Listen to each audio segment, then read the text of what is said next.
মধ্যযুগের বাংলা সাহিত্য এই কথাটা শুনলেই কি মনে হয়? পুরনো ধুলোমাখা বইয়ের তাক। কিন্তু যদি বলি এটা আসলে ধুলোমাখা নয়, বরং ভীষণ জীবন্ত। এটা যেন একটা কোলাজ, যেখানে মিশে আছে অনেকগুলো কণ্ঠস্বর। চলুন আজ সেই কণ্ঠস্বরগুলোকেই একটু কাছ থেকে চেনা যাক। আচ্ছা, কখনো কি মনে হয়েছে যে একটা সংস্কৃতির যে জ্ঞান, যে প্রজ্ঞা, সেটা ঠিক কোথা থেকে জন্মায়? বাংলা সংস্কৃতির কথাই যদি ধরি, এর উত্তর খুঁজতে গেলেই আমরা একটা বিশাল ইতিহাসের দরজায় পৌঁছে যাই। চলুন আজ সেই দরজাটা খুলেই দেখা যাক। দেখুন, এই জ্ঞানের উৎস কিন্তু একটা নয়, বরং বলা যায় তিনটে প্রধান ধারা এসে একসঙ্গে মিশেছে। একটা ধারা হলো ডাক বা খোনার মতো কিংবদন্তি জ্ঞানীদের ছোট ছোট কিন্তু খুব ধারালো সব বচন। আর একটা ধারা এসেছে রাজদরবার থেকে, বড় বড় কবিদের লেখা মহাকাব্যের মধ্যে দিয়ে। আর ৩ নম্বর, যেটা সবচেয়ে বড় ধারা, সেটা হলো সাধারণ মানুষের মুখে মুখে ফেরা গান আর গল্প। চলুন একে একে তিনটে ধারার সঙ্গে পরিচিত হওয়া যাক।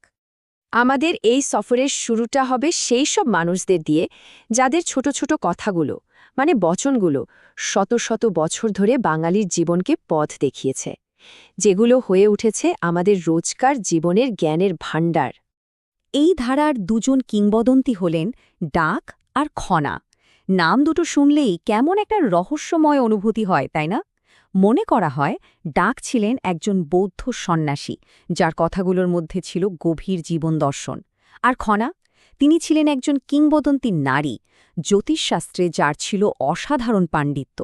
তার জ্ঞান ছিল মূলত কৃষি, আবহাওয়া, এইসব একেবারে মাটির কাছাকাছি বিষয় নিয়ে। সময়কাল নিয়ে একটু বিতর্ক থাকলেও ধারণা করা হয় যে তারা অষ্টম থেকে দ্বাদশ শতকের মধ্যেই ছিলেন। ডাকের বচনগুলো কিন্তু ভীষণ বাস্তববাদী। যেমন এই কথাটা ভাবুন, ঋণ করেও ঘি খাও, আপনা মইলে কিসের আর। এটা শুনলে আজকের দিনের দর্শনের কথাই মনে পড়ে যায়, তাই না? শত শত বছর আগে একজন মানুষ জীবনের গুরুত্বের কথা বলছেন যে জীবনটাকে উপভোগ করা কতটা জরুরি। বার্তাটা কিন্তু খুব স্পষ্ট, নিজে বেঁচে থাকলেই তো সবকিছুর মূল্য। আর অন্যদিকে খনার কথাগুলো ছিল কৃষকদের জন্য এক কথায় অমূল্য সম্পদ। যেমন ধরুন এই বচনটা, ১৬ চালে মূলা, তার অর্ধেক তুলা, বিনা চালে পান।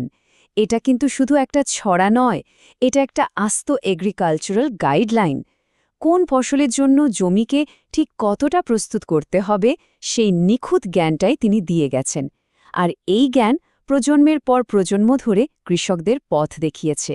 আচ্ছা, এবার এমন একটা অধ্যায়ে যাওয়া যাক যা শুনলে হয়তো একটু অবাকই হতে হবে। বাংলা সাহিত্য যেখানে তার নিজের ভৌগোলিক সীমানা পেরিয়ে এক একদম অপ্রত্যাশিত জায়গায় বিকশিত হয়েছিল।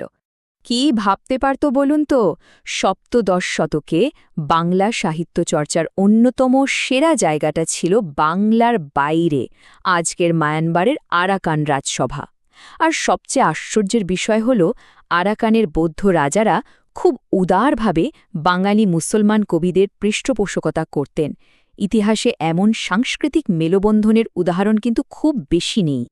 এই রাজসভায় রীতিমতো চাঁদের হাট বসেছিল। দৌলত কাজী, মহাকবি আলাওয়ালের মতো কবিরা ছিলেন এখানকার উজ্জ্বল নক্ষত্র।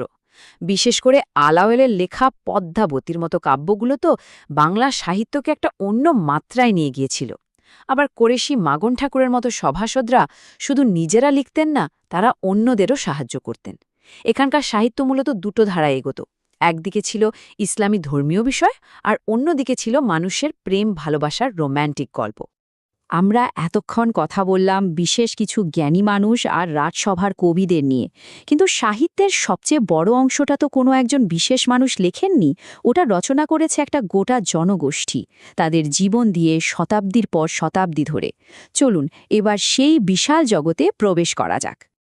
এই বিশাল জগৎটার নাম হল লোক সাহিত্য, মানে যে সাহিত্য সাধারণ মানুষের মুখে মুখে বেঁচে থাকে। এর সবচেয়ে সুন্দর সংজ্ঞাটা বোধহয় রবীন্দ্রনাথ ঠাকুরই দিয়েছেন। তিনি একে বলেছেন জনপদের হৃদয়ে কলরব। ভাবুন একবার, কি অসাধারণ একটা কথা, একটা গোটা জনগোষ্ঠীর হৃদয়ের সম্মিলিত শব্দ বা স্পন্দন। লোক সাহিত্যের জগৎ যে কত বড় আর কত বিচিত্র, তা ভাবলেও অবাক হতে হয়। এর মধ্যে কি নেই? মানুষের কাজের গান, ভালোবাসার গান, প্রার্থনার গান আছে, আবার মৈমনসিংহ গীতিকার মতো অসাধারণ সব আখ্যান কাব্যও আছে। তাছাড়া মুখে মুখে চলে আসা রূপকথা, কিংবদন্তি, যাত্রা, পালাগান, প্রবাদ, ধাঁধা সবকিছুই এর অংশ। আসলে এই সবকিছু মিলে জীবনেরই একটা আস্ত ছবি তৈরি হয়। বিয়ের আনন্দ থেকে শুরু করে বিচ্ছেদের কষ্ট, মাঠে কাজ করার ছন্দ থেকে শুরু করে সৃষ্টিকর্তার উপর বিশ্বাস। জীবনের এমন কোনো অনুভূতি নেই যা এখানে পাওয়া যায় না। আর ঠিক এই কারণেই এটা কোনো একজন লেখকের কল্পনা নয়, এটা একটা গোটা জনগোষ্ঠীর সম্মিলিত অভিজ্ঞতার দলিল। তো আমরা তিনটা আলাদা আলাদা সাহিত্যিক ধারার সঙ্গে পরিচিত হলাম, কিন্তু প্রশ্ন হলো, এই তিনটে ধারা যখন একসঙ্গে মেশে তখন কি তৈরি হয়? আর কেনই বা এই এত পুরনো ঐতিহ্য আজকের দিনেও এতখানি গুরুত্বপূর্ণ? ব্যাপারটাকে অনেকটা একটা বড় কাপড়ের মতো ভাবা যায়। জ্ঞানী ঋষির প্রজ্ঞা, রাজসভার কবির শিল্প আর সাধারণ মানুষের আবেগ, এই তিনটে যেন তিন ধরনের সুতো। আপাতদৃষ্টিতে আলাদা, কিন্তু একসঙ্গে মিলেমিশে এরা একটা সংস্কৃতির সুন্দর নকশা তৈরি করে। এরা একে অপরের পরিপূরক। সব মিলে এই তিনটে ধারা একটা সংস্কৃতির সাহিত্যিক ডিএনএ তৈরি করে। এই ডিএনএর মধ্যেই রয়েছে খোনার বচনের মতো প্রায়োগিক জ্ঞান, আলাওয়ালের কাব্যের মতো শৈল্পিকতার খোঁজ, আর লোকগানের মতো একটা জাতির সম্মিলিত আত্মার প্রকাশ। এ সব কিছু মিলেই কিন্তু মধ্যযুগের বাংলা সাহিত্যের এই বিশাল সমৃদ্ধ পৃথিবীটা তৈরি হয়েছে। শেষ করার আগে শুধু একটা কথা ভাবার জন্য রেখে যাই। আজকের এই দ্রুত বদলে যাওয়া আধুনিক সময়ে আমরা আমাদের নিজেদের লোক ঐতিহ্যের কোনো মূল্যবান জ্ঞান বা প্রজ্ঞাগুলো হয়তো নিজেদের অজান্তেই হারিয়ে ফেলছি। উত্তরটা বোধহয় আমাদের নিজেদেরই খুঁজে বের করতে হবে।